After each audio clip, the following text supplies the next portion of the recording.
우리 팀 박스부터 상대팀 박스까지 쉴 새 없이 움직인다는 뜻의 박스-투-박스 미드필더, 공격과 수비 모두 뛰어난 능력을 가져야만 가능한 역할인데요. 이 역할에 대명사격인 선수가 독일에 있었습니다. 독일 대표팀과 바이에른 뮌헨의 사령관이자 우리나라 대표팀 감독 클린스만과 엄청난 앙숙으로 유명한 로타어 마테우스의 이야기입니다.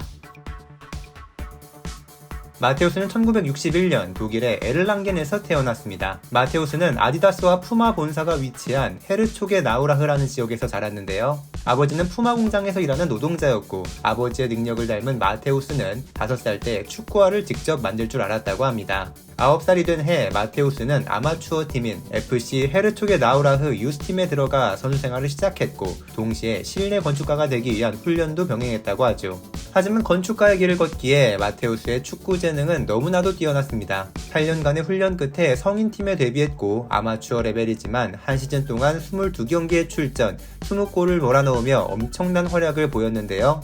이 활약에 마테우스는 곧바로 독일 분데스리가의 명문 보루시아 메넨글라트바흐의 테스트를 보게 됩니다. 서독과 팀의 레전드 베르티 포크츠를 상대로 인상적인 활약을 펼친 후 포츠크의 추천을 받아 팀에 입단하게 되었죠. 79-80 시즌부터 본격적으로 프로 무대에 데뷔하는데 직전 시즌 메넨글라트바흐에서 은퇴하고 바로 감독으로 부임한 유프 하인케스의 신임을 받아 마테우스는 데뷔와 동시에 주전을 차지했습니다. 리그 초반 6경기를 제외한 전경기에 출전했고 UEFA컵 결승 1차전에서 득점하면서 준우승에도 일조했죠. 데뷔 시즌 6골, 두 번째 시즌에 12골을 넣으면서 미드필더답지 않은 득점력을 선보였습니다. 덕분에 1980년 유로 대회에서 서독 국가대표팀 명단에 이름을 올렸고 네덜란드와의 조별리그를 통해 국가대표 데뷔전을 치렀는데요. 이 대회에 결승전에 출전하지 못했지만 서독의 결승에서 벨기에를 꺾으면서 마테우스는 첫 메이저 대회 트로피를 들어올릴 수 있었습니다. 1982 스페인 월드컵에도 참가한 그는 로테이션 멤버로서 준수한 활약을 펼쳤고 팀의 준우승에 기여했죠. 소속팀에서는 82-83 시즌 리그 전경기에 출전해 8골, 83-84 시즌에 또 리그 전경기 출전해 11골을 넣으면서 단연 분데스리가를 대표하는 미드필더로 우뚝 서게 되는데요. 이런 마테우스를 눈여겨본 팀이 있었으니 당연히 분데스리가 최고를 자처하는 바이에른 뮌헨이었습니다. 당시 바이어는 3시즌을 연속으로 우승하지 못했고 팀의 주축이었던 파울 브라이트너와 카를 하인츠 루메니게가 떠나면서 팀을 재정비하던 중이었는데요. 83-84 시즌 종료를 한 달 앞둔 4월 결국 바이어는 마테우스의 영입을 공식 발표했고 메넨글라트바흐의 팬들은 실망에 빠지고 말았습니다. 심지어 팀을 위한 마테우스의 마지막 경기는 공교롭게도 DFB 포칼 결승전 뮌헨과의 경기였는데요. 승부차기의 첫 번째 슛을 마테우스가 실축한 후 우승에 실패했고 팬들에게 배신자 낙인이 찍히고 말았습니다.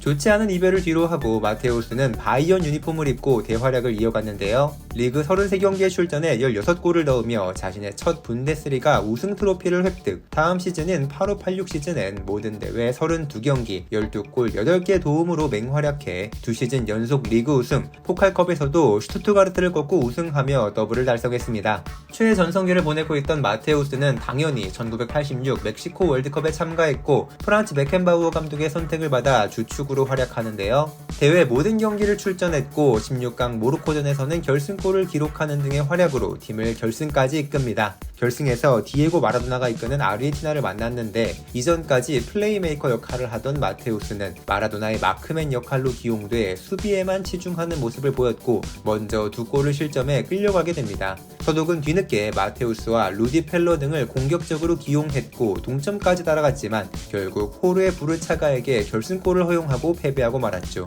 베켄바우어 감독은 경기 후에 초반부터 너무 조심스러운 전술을 택한 것을 후회한다고 밝혔습니다. 팀으로 돌아온 마테우스는 86-87 시즌에 모든 대회 41경기 19골 3개 도움을 기록하며 3연속 리그 우승을 경험했지만 유로피안컵 결승에서는 FC 포르투에게 극장골 2방을 얻어맞고 1대2 패배하며 또 준우승의 아픔을 맛봤습니다. 이어진 87-88 시즌에도 모든 대회 35경기 21골로 득점력이 커리어 하이에 달하자 이제는 외국에서도 러브콜이 쏟아졌는데요. 이 시기 이탈리아 세리에 A는 나폴리에 마라도나가 있었으며 AC 밀란에는 루드글리트, 마르코 반바스텐, 그리고 프랑크 레이카르트의 오렌지 삼총사가 활약하는 세계 최고의 리그였습니다. 슈퍼스타들이 즐비한 세리에 A가 당연히 마테우스를 노리고 있었는데 이 시절 마라도나가 마테우스에게 함께 뛰고 싶다며 현금이 가득 담긴 가방을 독일로 직접 보낸 일화도 있다고 하죠. 하지만 마테우스는 나폴리행을 거절했고 88-89 시즌을 앞두고 바이언 동료인 안드레아스 브레메와 함께 인테르의 유니폼을 입게 됩니다. 독일 선수들에게 베팅한 인테르의 영입 정책은 너무나도 성공적이었는데요. 데뷔 전부터 득점에 성공한 마테우스가 리그에서 9골을 넣는 활약 속에 인테르는 리그가 끝날 때까지 선두 자리를 유지했고 단숨에 스쿠데토를 따게 되었습니다. UEFA컵에서 친정팀 바이언에게 16강에서 탈락한 것만 빼면 완벽한 시즌을 보냈죠. 여기에 위르겐 클린스만이 슈투트가르트에서 합류하며 이른바 게르만 삼총사가 성공적으로 인테르에 정착하는데요. 마테우스는 이들과 함께 1990년 자신의 세 번째 월드컵에 참가합니다. 대회 직전 부상을 당해 낙마 가능성이 있었지만 다행히 월드컵 개막을 앞두고 회복했으며 주장 완장을 찬 마테우스는 첫 경기부터 유고슬라비아를 상대로 멀티골, 8강 체코전에서도 결승골을 기록하며 순조롭게 결승까지 올랐습니다. 결승 상대는 4년 전 같은 무대에서 자신들을 패배시켰던 아르헨티나로 서독은 복수의 기회를 맞았는데요. 0대0으로 팽팽하던 후반 막판 서독은 페널티킥을 얻어냈고 원래 전담 키커는 마테우스였지만 하프타임에 갈아시는 축구화가 불편했기 때문에 이 킥을 브레메에게 맡겼다고 합니다. 다행히 브레메가 이 킥을 성공하면서 마테우스가 이끈 서독은 세 번째 월드컵 트로피를 들어올릴 수 있었죠. 이후 소속팀 인테르에서도 탄탄대로를 달리는데요. 90-91 시즌 리그에서 16골을 넣으며 공격수 뺨치는 득점력을 보였고 UEFA컵 결승에서는 로마와의 결승 1차전을 포함 6골을 기록하며 UEFA컵 트로피도 들어올릴 수 있었습니다. 이 활약들로 1990년 발롱도르를 수상했고 1991년 신설된 피파 올해의 선수 초대 수상자 자리에 오르는 영광을 누립니다. 92-93 시즌을 앞두고 마테우스는 바이언으로 복귀했는데요. 30대에 접어들면서 공격보다는 수비형 미드필더와 센터백 자리에서 수비에 집중했는데 93-94 시즌부터 리베로 역할을 맡고 좋은 활약을 펼쳐 리그 평점 2위에 오르는 클래스를 보여줬습니다. 완벽하게 리베로로 변신한 마테우스는 자신의 네 번째 월드컵인 1994년 미국 월드컵에 참가하는데 이번엔 40도에 육박하는 무더위 속에 제대로 된 활약을 펼치지 못했고 독일은 8강에서 불가리아에게 탈락하며 아쉬운 결과를 안고 귀국했습니다. 이후 인테르에서 한솥밥을 먹었던 클린스만이 바이언에 합류하면서 제외하게 되는데 둘의 관계가 시간이 지날수록 악화되기 시작합니다. 가장 널리 알려진 썰로는 새로 합류한 클린스만이 리그에서 15골을 넣을 수 있을지를 놓고 마테우스는 구단 단장과 내기를 했는데 마테우스가 불가능하다에 베팅을 했고 이를 알게 된 클린스만이 분개했다고 하죠. 평소 마테우스는 거침없는 플레이 스타일처럼 언행을 자유롭게 하는 편이었는데 조용하고 신중한 클린스만과는 성향이 맞지 않았다고 합니다. 심지어 팀의 에이스 자리를 놓고 신경전까지 펼쳐지자 계속 관계가 악화되고 있었죠. 이에 클린스만은 베르티 포크츠 국가대표 감독에게 자신과 마테우스 중 한 명만 선택하라고 엄포를 놓았는데 당시 독일은 전성기에 있던 클린스만을 대체할 공격 자원이 없었기 때문에 결국 마테우스가 유로 96 엔트리에 들지 못했습니다. 게다가 클린스만이 주장으로 팀을 우승시키는 것을 지켜봐야 했기에 많은 씁쓸함이 남게 됐죠.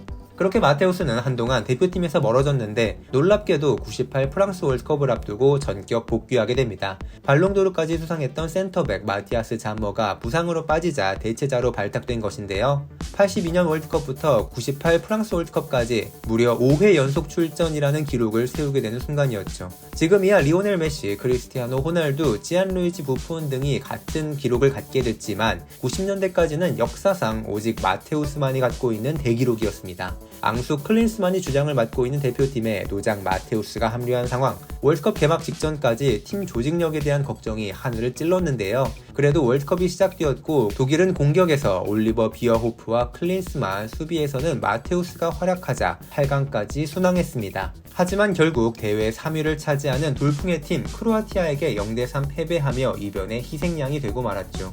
이후 마테우스는 놀랍게도 만 38살의 나이에도 독일 올해의 선수에 선정될 만큼 리그 최고의 수비력을 유지합니다. 마테우스의 활약 속에 98-99 시즌 바이언은 리그 우승을 차지했고 챔스에도 결승에 오르며 더블을 노리고 있었는데요. 맨유의 공격을 80분 동안 틀어막은 후 마테우스는 1대0 리드인 상황에서 교체 아웃되었는데 바이언은 후반 추가 시간 악몽과도 같은 실점을 2번이나 얻어맞았고 마테우스는 맨유의 트래블을 벤치에서 바라봐야만 했습니다. 완벽에 가까운 마테우스의 커리어에 유일하게 없는 것이 바로 이 챔피언스리그 트로피인데 2번이나 결승에서 극장골의 희생양이 된 것이죠.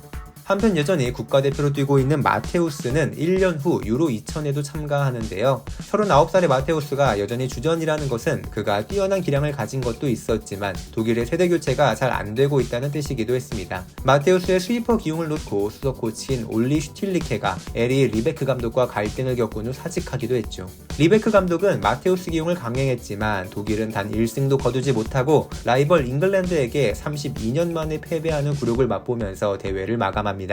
비록 마지막 대회를 망쳤지만 독일 대표로 역대 최다인 150경기를 소화한 마테우스는 국가대표 은퇴를 선언한 후 박수를 받으며 독일 유니폼을 벗습니다. 클럽에서도 마지막을 준비 중이던 마테우스는 총 7번의 리그 우승을 차지했던 바이언을 떠나 미국의 뉴욕 메트로 스타즈로 팀을 옮겼는데 이곳에서 한 시즌간 21경기를 소화한 후 선수 생활을 마감합니다. 데뷔 이후 항상 최고의 자리를 유지해온 마테우스는 은퇴 후에도 영원한 레전드로 남고 있는데요. 바이에른 뮌헨과 인터 밀란의 명예의 전당에 나란히 이름을 올린 데 이어 2020년 발롱도르 드림팀 중앙 미드필더 자리에 선정되기도 했습니다. 하지만 지도자로는 아쉬운 모습을 보였는데 오스트리아의 라피드 빈을 시작으로 헝가리 대표팀 레드불 잘츠부르크, 불가리아 대표팀 등을 맡았지만 별다른 성과를 내지 못했습니다. 결국 2011년 이후부터는 감독직을 맡지 않았고 현재는 독일에서 해설위원 및 평론가로 활동하고 있죠. 이때 감독으로 활동 중인 클린스만에게는 잘못할 때 많은 비판을 보내다가도 대한민국 감독으로 부임하자 그의 새로운 도전이 기대된다며 응원을 보내기도 했는데요. 클린스만은 포포투와의 인터뷰에서 마테우스와의 갈등이 사실이었지만 과거의 일이고 이제는 좋은 친구라고 밝혔죠. 2018년 마테우스는 만 57살의 나이로 다시 그라운드에 복귀했는데요. 자신이 선수 생활을 시작했던 헤르초게 나우라흐의 시즌 마지막 경기에서 50분간 그라운드를 누볐습니다. 이미 리그 우승을 확정지었던 구단이 마테우스를 초청했고 그는 데뷔한 구단에서 은퇴하고 싶다는 자신의 꿈을 이룰 수 있었습니다. 팀도 3대0으로 승리하며 마테우스는 오랜만에 웃으며 경기장을 떠날 수 있었죠. 지금까지 어디서 뛰든 최정상급 활약을 펼친 역사상 최고의 중앙 미드필더 로타어 마테우스의 이야기였습니다. 구독과 좋아요 버튼 눌러주시면 힘내서 더 많은 선수들의 레전설 얘기 전해드리도록 하겠습니다. 감사합니다.